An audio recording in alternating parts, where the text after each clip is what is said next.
So the American event happens and the Crenshawist wave hits Birmingham, and you're thinking, well, regardless of what happens, it wouldn't just make sense in an American context, so the language games fall to mush immediately and you can do quite a lot of good at keeping it out. So the wave hits Birmingham City Council. You're the only bloke in the organisation intelligent enough to do it, and because of family background you've kind of got to really, you can't be a coward at that kind of point in history no matter how much you desperately want to. So during the bit where we're all locked in our houses, it's me attacking assistant directors in public via communications technology, so, and keeping the job as well, by the way. So from a masonette it really was a sort of command and control bunker. Catching these little idiots, gathering evidence over several years, pointing stuff out via every step of the process via the authorities. Again, single person, Joanna Campbell, I think her name was, running the, I can't remember what it was, either Joanna Campbell, I think Kira Farrell was the intersectional activist who gained access to the organisation, I forget which way around. But, because of this sort of intransigence by the lawyers, this project was managed to be rolled out across Birmingham when it was clearly dangerous, and now people are being attacked, arrested unfairly, this kind of thing, when the governance structure could have prevented that. So we could have engaged with them properly to root this kind of stuff out of organisations.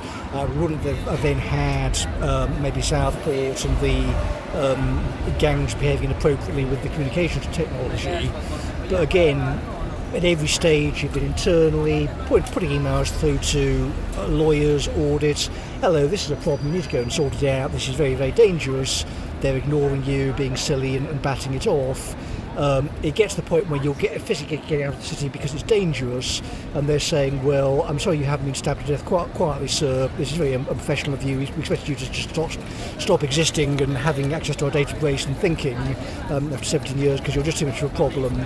But because they're doing this in sort of stupid legalese, it doesn't actually work. We can sort of sit here on a bench and just talk into it and sort of say, well, they could come here if they were honest.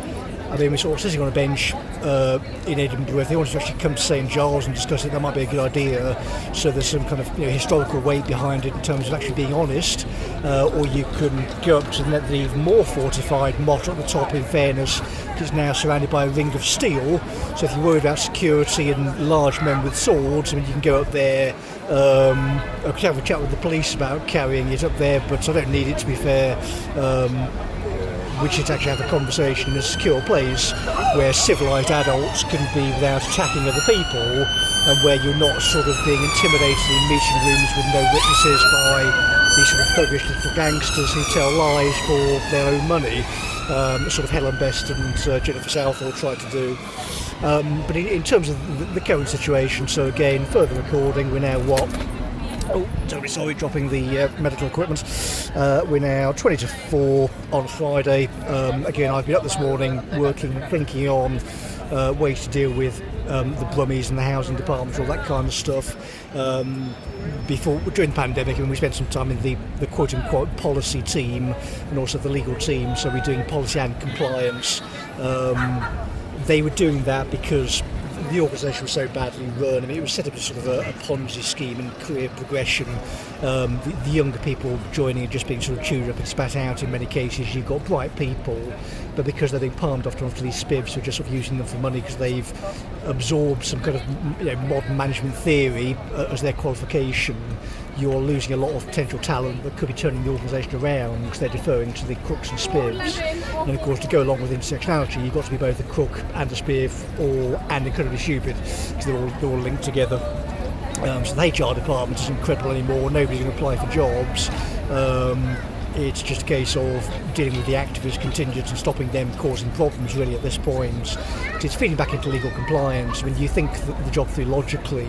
My job was to attack people on behalf of the local authorities. So again, I'm coming at you. You never met me. You have no idea who I am. But I'm telling you that I have legitimate reasons to attack you, your family, your children, everything about you, because you haven't complied. whereas I can fully certify that actually we're not complying as an organisation. We're not doing the work that the law says we have to, and of course implies, because in British law things don't have to be explicit. There are lots of implications that you have to think about when you are part of a local authority, and because we're in a money collection department effectively, there's both a large pot of money and a large pot of money coming in. So if you were to stay in that department, it's a job for life.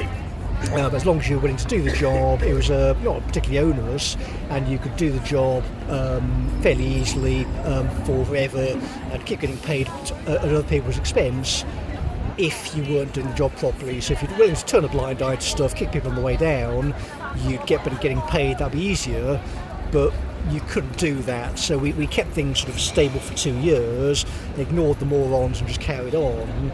Post-pandemic and getting back to some kind of physical health, you do get to the point where it's like, okay, well, I can't look after the entire ethics of the department on my own. There has to be someone else in the department who's willing to consider ethics and discuss these matters. We have nobody, we're being locked out by activists, ergo the department is now logically and legally, by the way, unsafe. So you can think through any of these inferences, put it to Birmingham Shelter, query this kind of stuff in court. Again, I can appear on Video Link if a case goes through to one of Birmingham's courts.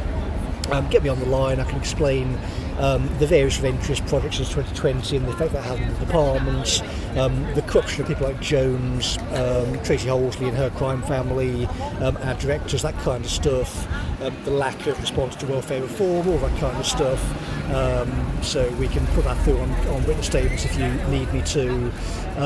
The current employment law situation is so absurd, it's beyond belief. I mean, they're denying physical access to buildings to police and representatives, expecting me to conduct some kind of legal process while sitting previously homeless in Edinburgh. Thankfully, DJ Alexander saved me from actual homelessness during the Scottish winter.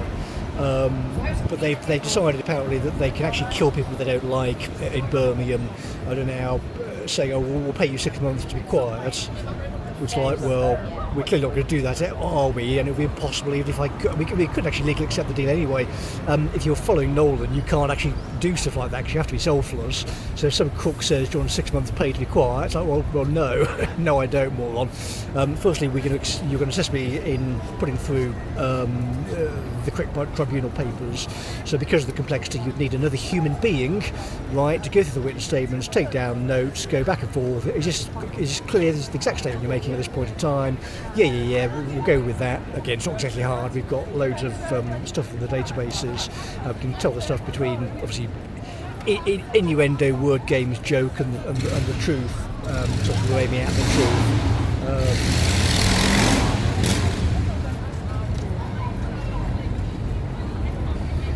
But on as we're still working on Friday at this point and still trying to keep the body together while trying to make sure we're safe from feral brummies.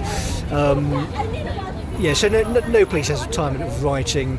Again, we're not sort of giving them ultimatums really anymore. Every day, somebody picking up these recordings.